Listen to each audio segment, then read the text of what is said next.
My dear students, आज हम NCERT books सामाजिक विज्ञान क्लास 10 का पहला चैप्टर पढ़ेंगे, संसाधन एवं विकास। तो देखिए, यहाँ पे सबसे पहले हमें ये जानना होगा कि संसाधन क्या है। संसाधन जो शब्द है, ये जो संसाधन शब्द है,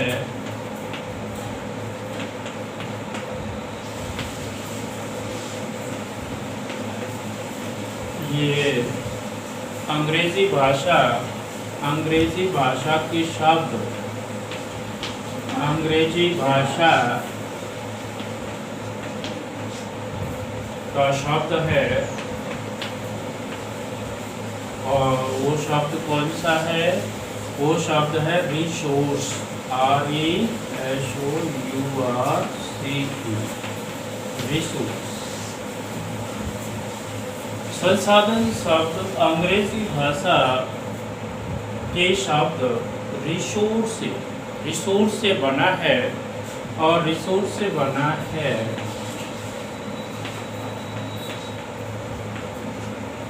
रिसोर्स अपने आप में एक अकेला शब्द नहीं है, बल्कि ये भी दो शब्दों से मिलकर बना हुआ है। कितने शब्द हैं इसमें? दो शब्द हैं। और दो शब्द कौन कौन से हैं? इसमें दो शब्द हैं। एक पहला है री और दूसरा है सोर्स, सोर्स। री का मतलब होता है उन्हें या दुआ,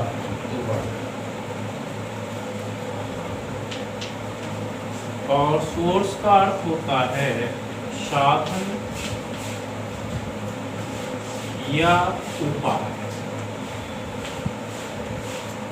इस तरह से रिसोर्स जो शब्द है, ये दो शब्दों से मिलकर बना हुआ है, रिसोर्स। री का अर्थ क्या होता है? उन्हें या दोबारा। सोर्स का अर्थ क्या होता है? साधन या उपाय। अब हम जानेंगे संसाधन शब्द, कॉन्सेप्ट ऑफ रिसोर्सेज, कि आखिर संसाधन शब्द क्या है, संसाधन किसे कहते हैं, संसाधन क्या होता है।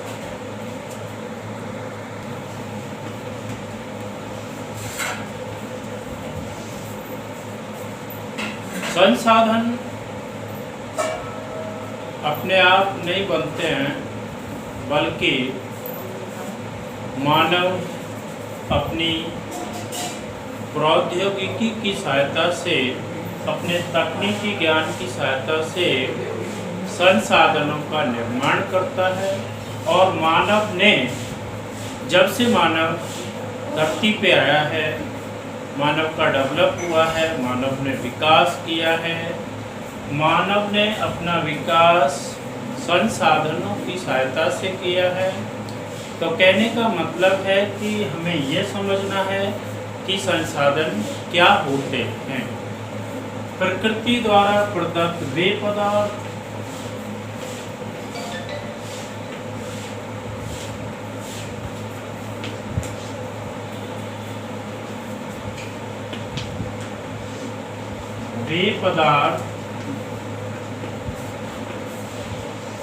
जिनका उपयोग कर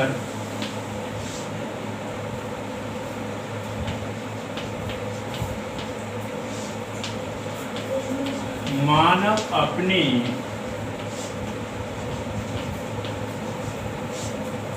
आवश्यकताओं की आपूर्ति करता है, आवश्यकताओं की आपूर्ति करता है।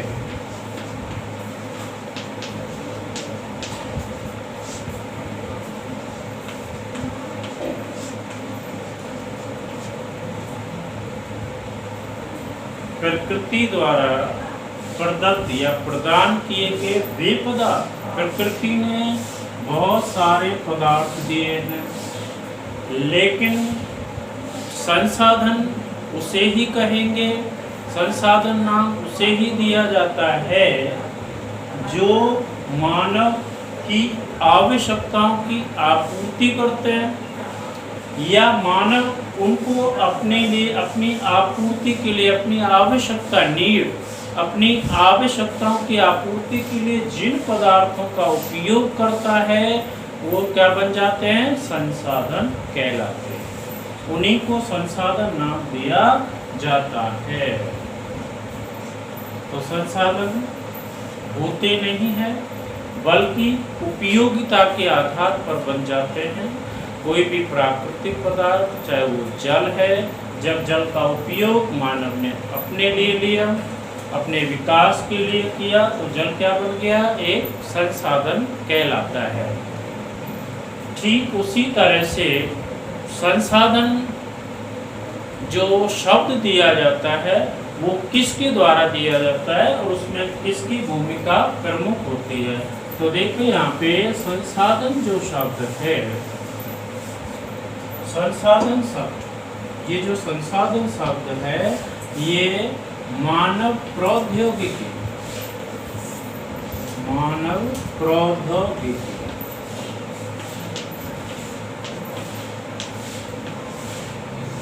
प्रौद्योगिकी क्या है? Human technology. ह्यूमन टेक्नोलॉजी क्या है कि जिस मानव के पास स्वयं का तकनीकी ज्ञान होता है, उस तकनीकी ज्ञान की मदद से वो किसी भी प्राकृतिक पदार्थ को संसाधन का रूप प्रदान करता है, बशर्ते वो प्राकृतिक पदार्थ मानवीय आवश्यकताओं की आपूर्ति करता हो, उसे ही हम क्या कहते हैं? संसाधन कहते हैं।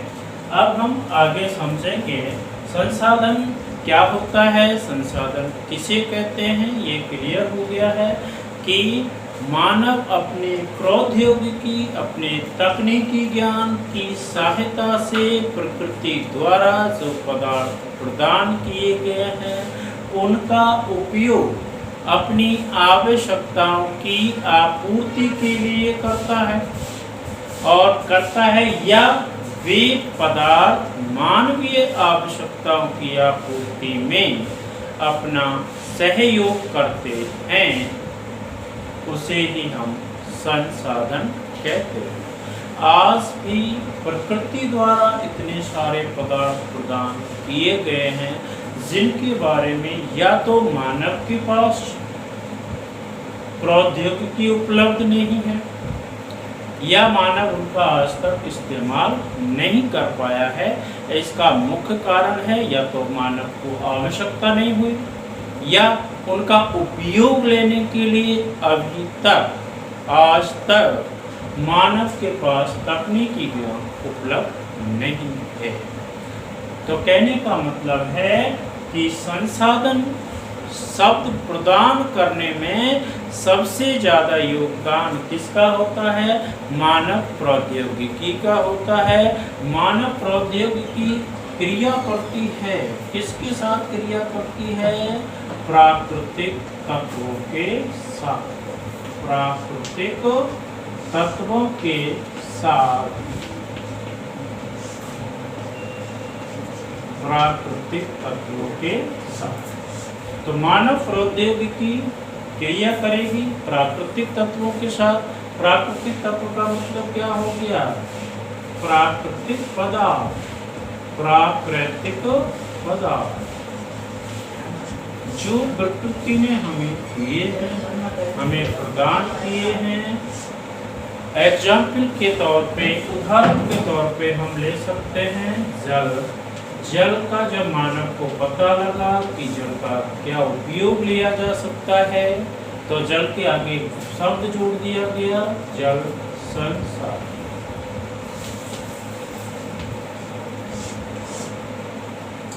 अब हम पढ़ेंगे आगे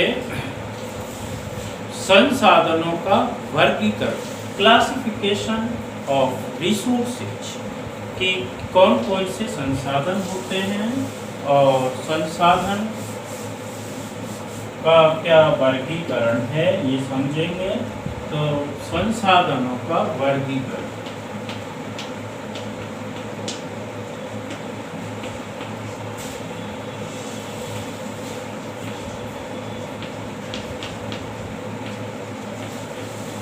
अब बात करते हैं वर्गीकरण की। तो वर्गीकरण की दृष्टि से इनको 4 पार्ट्स, कितने पार्ट्स? 4, यानी कि 4 भागों में विभाजित किया जाता है। 1, 2, 3 और 4। तो सबसे पहले हम बात करते हैं 1 की, और 1 की बात करेंगे तो देखिए सबसे पहले है उत्पत्ति के आधार, उत्पत्ति के आधार पर।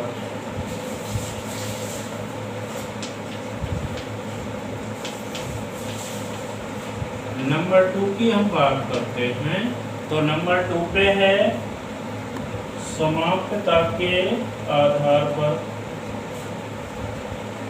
समाप्यता के आधार पर।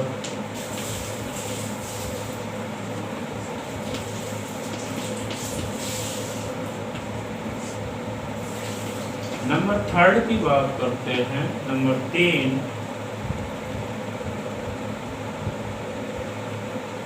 स्वामित्व के आधार पर।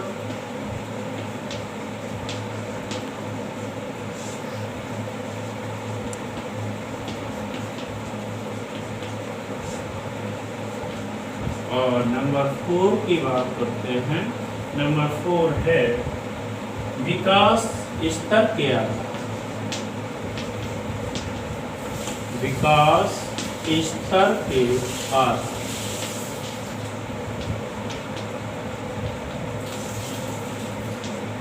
विकास इस तरह से संसाधनों का जो वर्गीकरण है वो 4 पार्ट्स में है।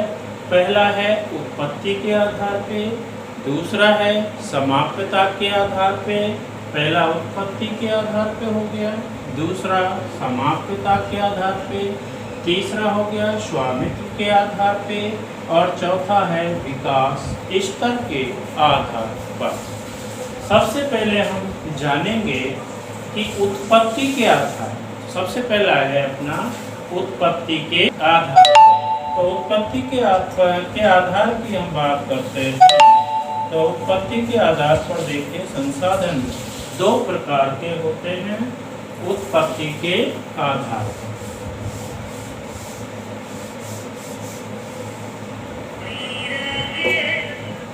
उत्पत्ति के आधार पर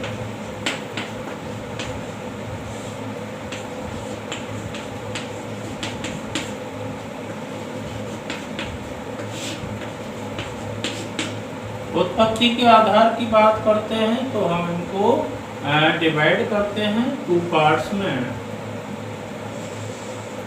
सबसे नंबर 1 है उत्पत्ति के आधार पर, और इसमें पहला होगा जैविक संसाधन और दूसरा है अजैविक संसाधन।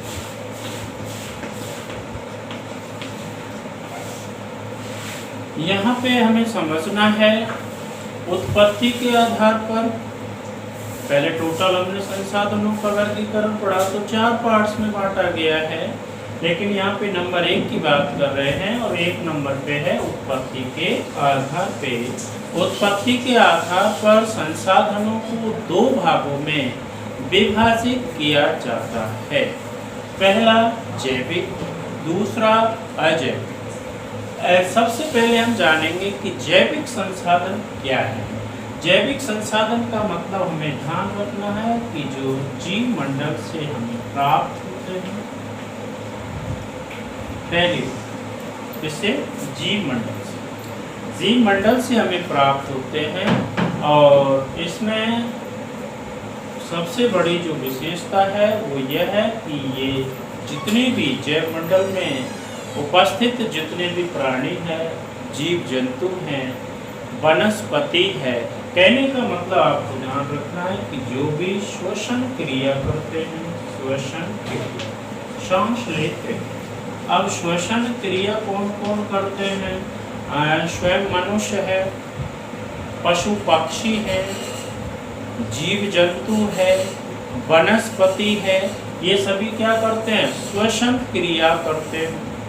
अब जो श्वसन क्रिया करेंगे वो कौन सा संसाधन कहलाएगा? जैविक संसाधन। कौन सा कहलाएगा? जैविक संसाधन, जो श्वसन क्रिया करेंगे। इसके बाद श्वसन क्रिया के साथ साथ हम ये भी ध्यान रख सकते हैं कि इनमें प्रजनन पाया जाता है। क्या मिलता है? प्रजनन। प्रजनन का मतलब है कि अगर इनको लगता है कि हमारी संख्या कम हो रही है तो प्रजनन क्षमता के आधार पर ये अपनी संख्या बढ़ा सकते हैं।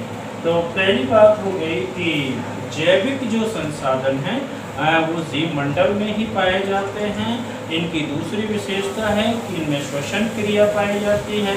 इनमें तीसरी विशेषता है कि इनमें प्रजनन क्षमता पाई जाती है। तो आप आसानी से पहचान सकते हो, कोई भी अगर आपसे पूछे कि जैविक में कौन सा संसाधन है, लिख करके तो आप बता सकते हो कि जैविक संसाधन कौन से होते हैं। तो यहाँ पे मैं एग्जाम्पल भी लिख देता हूँ जैविक संसाधन का। एग्जाम्पल देखिए तो आप समझ गए होंगे कि क्या एग्जाम्पल हो सकता है। तो श्वसन क्रिया करते हैं, इसका मतलब मानव हो गया, मनुष्य हो गया, मनुष्य के साथ साथ पशु पक्षी हो गए,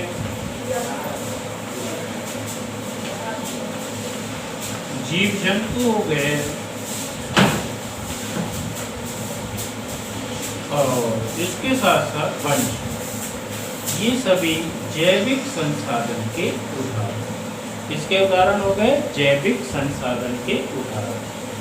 अब हम बात करते हैं नंबर 2 की, और नंबर 2 पे है अजैविक संसाधन। अजैविक संसाधन जो श्वसन क्रिया नहीं करते हैं। कहने का मतलब इनमें जीवन पाया जाता है, जीवन, और इनमें जीवन नहीं पाया जाता, जीवन नहीं पाया जाता, जीवन नहीं पाया जाता,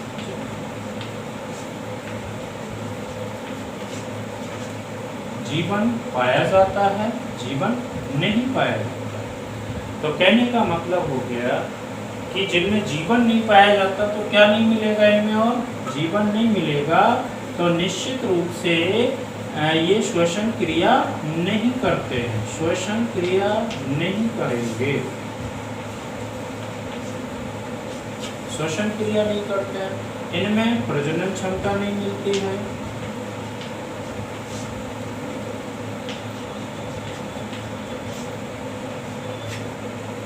श्वसन क्रिया नहीं करते हैं, प्रजनन क्षमता नहीं पाई जाती है। और तो कहने का मतलब हो गया कि इसमें हम अजैविक संसाधनों में शामिल करते हैं। किसको करेंगे? अजैविक संसाधनों में जो जड़ या अचेतन पदार्थ, इसमें क्या आएगा? जड़ या अचेतन पदार्थ, जिसको हम कहते हैं निर्जीव। क्या बोलेंगे? निर्जीव। और इसको हम क्या बोलेंगे? सजीव। ये सजीव होते हैं और ये निर्जीव होते हैं। एग्जाम्पल है जैसे पत्थर। पत्थर, पत्थर क्या है? निर्जीव है, श्वसन क्रिया नहीं करता है, जड़ या चेतन है,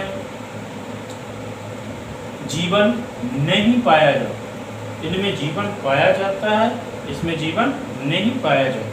तो क्लियर हो गया जैविक संसाधन और अजैविक संसाधन। इसके आधार पर है, उत्पत्ति के आधार पर। दो प्रकार के हैं, जैविक और अजैविक। जैविक जिनमें जीवन पाया जाता है, कहने का मतलब सजीव। और इसका उदाहरण मैंने आपको बताया है कि क्या विशेषता है, इनकी पहचान क्या है। पहचान में देखिए कि ये श्वसन क्रिया करते हैं, प्रजनन क्षमता पाई जाती है। जैसे उदाहरण है मनुष्य है, पशु पक्षी है, जीव जंतु है और वनस्पति है। क्लियर? दोनों में अंतर। ये निर्जीव होते हैं, जैसे पत्थर, ये श्वसन क्रिया नहीं करते हैं और इनमें प्रजनन क्षमता भी नहीं पाई जाती है। आगे चलते हैं, नंबर 2 की बात करते हैं। तो देखिए नंबर 2 है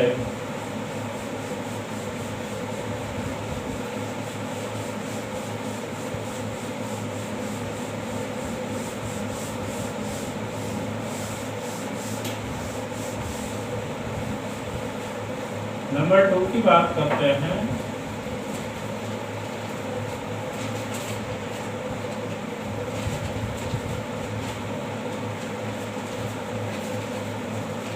समाप्यता के आधार पर। नंबर 2 की हम बात करते हैं समाप्यता के आधार पर।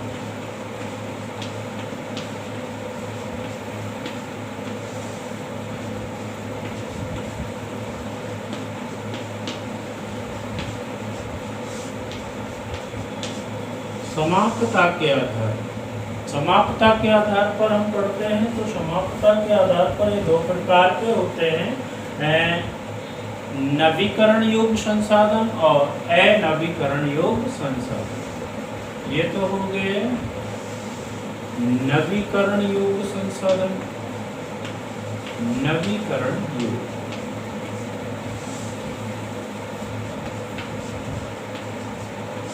और दूसरे हो गए अनवीकरण योग्य।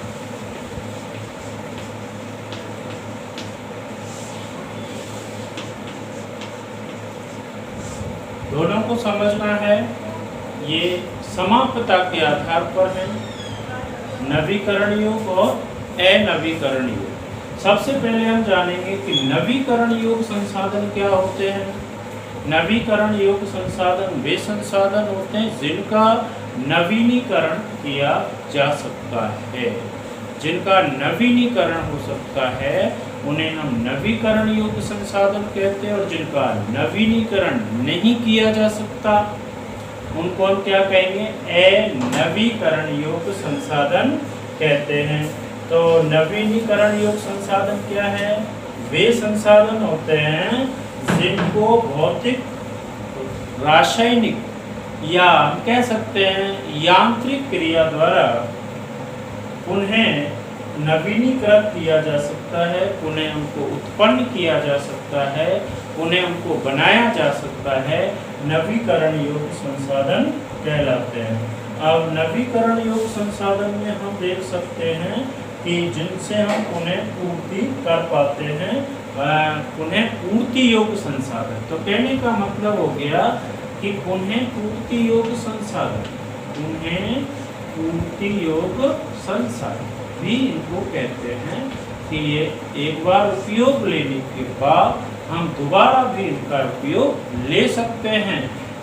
तो क्या कहलाएंगे, नवीकरण योग्य संसाधन कहलाते। जैसे अब हम बात करते हैं एग्जाम्पल की। तो उदाहरण के तौर पे देखिए, उदाहरण के तौर पे हम देखते हैं नवीकरण योग्य संसाधन में आता है जैसे सौर ऊर्जा है, कितना भी यूज कीजिए कभी समाप्त नहीं होगी। सौर ऊर्जा, पवन ऊर्जा है,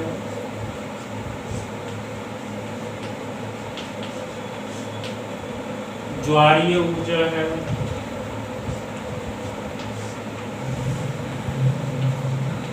भूतापीय ऊर्जा है। इनका हम कितना भी यूज करें ये समाप्त भी नहीं होंगे, समाप्त नहीं होंगे और इनका पुनः हम उपयोग ले सकते हैं। तो इनको हम पुनः पूर्ति योग्य संसाधन कहते हैं। नवीकरण का मतलब होता है जिनका हम पुनः नवीनीकरण हो सकता है, चाहे वो मानवीय क्रियाओं से हो, चाहे वो प्राकृतिक तरीके से हो, और जो कभी समाप्त नहीं हो। समाप्त हो गए तो उनका नवीनीकरण हो गया, तो हम कहेंगे कि वो समाप्त नहीं हो गए, तो इनको कहते हैं नवीकरण योग्य संसाधन। अब बात करते हैं अनवीकरण योग्य संसाधन की। अनवीकरण योग्य संसाधन की बात करते हैं तो इसमें देखिए ए लगा हुआ है। ए का मतलब है कि जिनका हमने एक बार उपयोग ले लिया, एक बार उपयोग लेने के बाद हम उनका दोबारा नवीनीकरण नहीं कर सकते हैं, उन्हें या दोबारा नवीनीकरण नहीं हो सकता है। यहाँ पे नवीनीकरण हो सकता है, लेकिन यहाँ पे नवीनीकरण नहीं हो सकता है। तो ऐसे संसाधन जिनका पुनः नवीनीकरण नहीं किया जा सकता है, अनवीकरण योग्य संसाधन कहलाते हैं। जैसे अब बात करते हैं एग्जाम्पल के तौर पे, उदाहरण के तौर पे, तो देखिए खनिज व जीवाश्म ईंधन। उदाहरण देखिए खनिज व जीवाश्म ईंधन, खनिज व जीवाश्म ईंधन। खनिज, जितने भी खनिज पदार्थ हैं इनको हम निकालते हैं और इनका यूज करते हैं, तो ये भूगर्भ से समाप्त होते हैं। इनका नवीनीकरण नहीं होता है, होगा उसमें बहुत समय लग सकता है, हजारों लाखों वर्ष लग सकते हैं, हमें इंतजार करना पड़ सकता है। जीवाश्म ईंधन का मतलब होता है जिनसे हमें ऊर्जा मिलती है। अब जीवाश्म ईंधन में क्या क्या आते हैं, जैसे कोयला है, खनिज तेल है, प्राकृतिक गैस है, जिनका एक बार उपयोग ले लिया तो वो क्या होंगे, समाप्त होंगे और हम उनका पुनः नवीनीकरण नहीं कर सकते। ऐसे संसाधन अनवीकरण योग्य संसाधन कहलाते हैं। तो क्लियर, समाप्तता के आधार, समाप्तता के आधार पर संसाधन दो प्रकार के होते हैं, नवीकरण योग्य, दूसरे अनवीकरण योग्य। नवीकरण का मतलब होता है कि ऐसे संसाधन जिनका हम उपयोग ले रहे हैं, उपयोग भी ले रहे हैं और उनका नवीनीकरण भी होता है। उपयोग ले रहे हैं, नवीनीकरण भी हो सकता है, इसलिए इनको पुनः पूर्ति योग्य संसाधन भी कहते हैं। पुनः पूर्ति हम की जा सकती है, इसलिए पुनः पूर्ति योग्य संसाधन कहलाते हैं। जैसे एग्जाम्पल है सौर ऊर्जा है, सोलर एनर्जी, पवन ऊर्जा है, ज्वारीय ऊर्जा है, भूतापीय ऊर्जा है। लेकिन जो अनवीकरण योग्य संसाधन होते हैं इनका हम पुनः नवीनीकरण नहीं होगा। ऐसे संसाधन जिनका पुनः नवीकरण नहीं होता है अनवीकरण योग्य संसाधन कहलाते हैं। एक बार उपयोग में ले लिए तो दोबारा उपयोग में नहीं लिया जा सकता। जैसे खनिज पदार्थ या हम कह सकते हैं जीवाश्म ईंधन, जिनका हम पुनः उपयोग नहीं ले सकते हैं। आगे चलते हैं तो क्लियर हो गया संसाधनों। पहला आपने पढ़ा उत्पत्ति के आधार पे और दूसरा पढ़ा हमने समाप्तता के आधार पर। अब बात करते हैं नंबर 3। नेक्स्ट टॉपिक नंबर 3 और नंबर 3 है तीसरा है उत्पत्ति के आधार पर। नंबर 1 था, नंबर 2 है समाप्तता के आधार पर, नंबर 3 है स्वामित्व के आधार, स्वामित्व के आधार, स्वामित्व के आधार।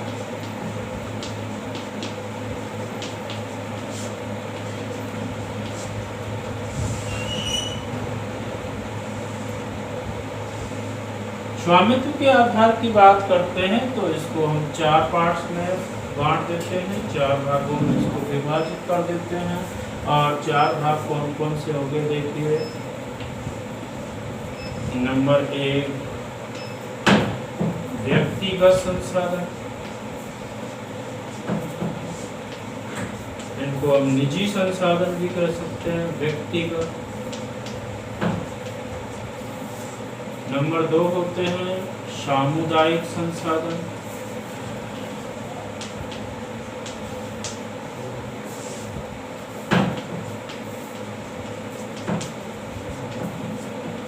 नंबर 3 राष्ट्रीय,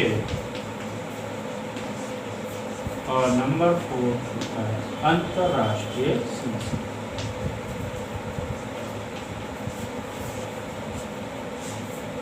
इस तरह से स्वामित्व के आधार पर संसाधन 4 प्रकार के होते हैं, व्यक्तिगत, सामुदायिक, राष्ट्रीय और अंतरराष्ट्रीय। इनकी व्याख्या नेक्स्ट वीडियो में आगे पढ़ेंगे। इतना ही काफ़ी है, आगे अब नेक्स्ट वीडियो में इसका व्याख्या करेंगे, एक्सप्लेन करेंगे कि व्यक्तिगत क्या होता है, सामुदायिक संसाधन क्या होता है, राष्ट्रीय क्या होते हैं और अंतर्राष्ट्रीय क्या होता है।